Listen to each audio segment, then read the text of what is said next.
Assalamualaikum warahmatullahi wabarakatuh. Selamat sore teman-teman sekalian. Jumpa lagi bersama saya Bang Widi. Pada kesempatan kali ini saya akan membahas tentang diabetes dan soto daging. Apakah bisa orang yang punya gula darah tinggi atau diabetes makan soto daging? Yuk kita mulai bahas. Intinya teman-teman, soto daging ini masih tetap diperbolehkan ya untuk orang yang memiliki gula darah tinggi ya, dengan catatan bahwasanya makannya itu tidak terlalu banyak. Mengapa saya ingatkan hal ini? Karena orang yang makan soto daging itu rata-rata ya menghabiskan banyak sekali porsi ya. Porsinya besar karena rasanya memang enak soto daging itu. Ya, nambah lagi, nambah lagi, nambah lagi. Nah, itulah yang perlu diwaspadai ya. Jarang sekali orang makan soto daging itu dengan nasi yang sedikit. Sedangkan nasi sendiri itu adalah sumber glukosa, sumber gula yang seharusnya diwaspadai oleh orang yang menderita diabetes. Nah, itu. Kalau untuk dagingnya sendiri tidak memiliki efek secara langsung ya, memengaruhi kenaikan gula darah ya. Hanya di sini yang signifikan mempengaruhi adalah nasinya ya.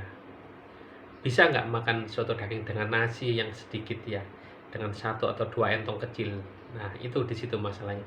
Kemudian biasanya orang yang makan soto daging itu diiringi atau disertai dengan minuman dingin yang manis ya, seperti es teh manis atau es jeruk, es kelapa atau soft drink yang dingin.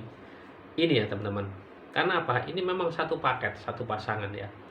Kalau habis rasanya ada bekas rasa gurih-gurih sedap di mulut ini, paling enak kalau diguyur dengan air dingin yang manis sekali. Inilah bencananya ya. Silahkan makan soto daging asalkan nasinya nggak terlalu banyak, kemudian minumnya hanya air putih suhu biasa. Silakan ya. Itu akan menghambat paling tidak itu tidak berpengaruh secara langsung terhadap kenaikan gula darah ya. Sedangkan perlu diketahui bahwa bagi orang diabetes ya, bukan orang diabetes, orang normal sekalipun makan apapun itu, entah itu apapun yang dimakan ya, nasi atau kemudian makan ayam, tahu, tempe, semuanya nanti akan bisa menaikkan gula darah gitu teman. Hanya saja respon dari insulin dari tubuh itu yang bagaimana gitu. Kalau orang normal pasti akan uh, akan berubah menjadi normal lagi gitu ya, gula darahnya akan kembali normal lagi ya, pasti akan mengalami spike atau lonjakan dulu setelah makan selama 1 atau 2 jam pertama ya, kemudian dia akan kembali normal gitu ya. Tapi di orang yang diabetes dia akan naik meninggi semacam itu. Nah, jadi yang dilarang di sini bukan sotonya atau dagingnya, yang bermasalah adalah nasinya dan minumannya. Itu yang harus teman-teman paling waspadai, harus diwaspadai benar-benar ya. Untuk jumlah makan soto daging dalam 1 bulan, saya sarankan jangan terlalu sering ya. Sebulan paling banyak 2 kali. 2 kali itu sudah paling banyak ya. 1 kali udah cukup, atau enggak makan soto daging juga enggak apa-apa ya. Yang lainnya saja, yang lebih aman-aman saja. Karena apa? Ya, orang yang kena diabetes biasanya itu ada yang lainnya gitu, sakit lainnya ya, entah itu darah tinggi atau darah rendah atau asam urat. Nah, seperti itu, atau kolesterol yang juga tinggi. Biasanya seperti itu ya, nggak berdiri sendiri. Nah, yang saya bicarakan di sini adalah diabetes saja ya. Untuk keterangan yang lain tergantung kondisinya teman-teman ya.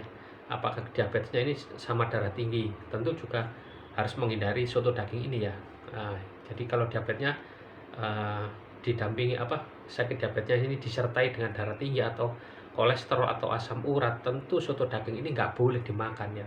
Nah, dia mengandung purin juga, purinnya juga tinggi ya soto daging ini ya. Nah, tapi kalau hanya diabetes saja, tidak ada darah tinggi, tidak ada kolesterol, tidak ada asam urat, tidak ada masalah dengan ginjal, tidak ada masalah dengan jantung, hanya gula darah yang tinggi saja, tentu masih ditoleransi ya. uh, Ingat rumus ini ya. Semua yang saya katakan di sini adalah jika gula darah saja, tidak disertai dengan penyakit yang lain ya. Kalau penyakit yang lain tentu akan berpengaruh pula ya. misal saya ulangi sekali lagi ya, misal diabetesnya itu misalnya orang ini punya diabetes juga punya darah tinggi atau punya kolesterol tinggi atau punya asam urat tinggi, salah satu dari itu atau semuanya itu mengiringi diabetesnya, tentu tidak saya sarankan sama sekali untuk makan soto daging ya, karena itu bisa membuat kacau, bisa memperparah. Itu aja dari saya, semoga bermanfaat. Wassalamualaikum warahmatullahi wabarakatuh. Salam sehat jiwa dan raga.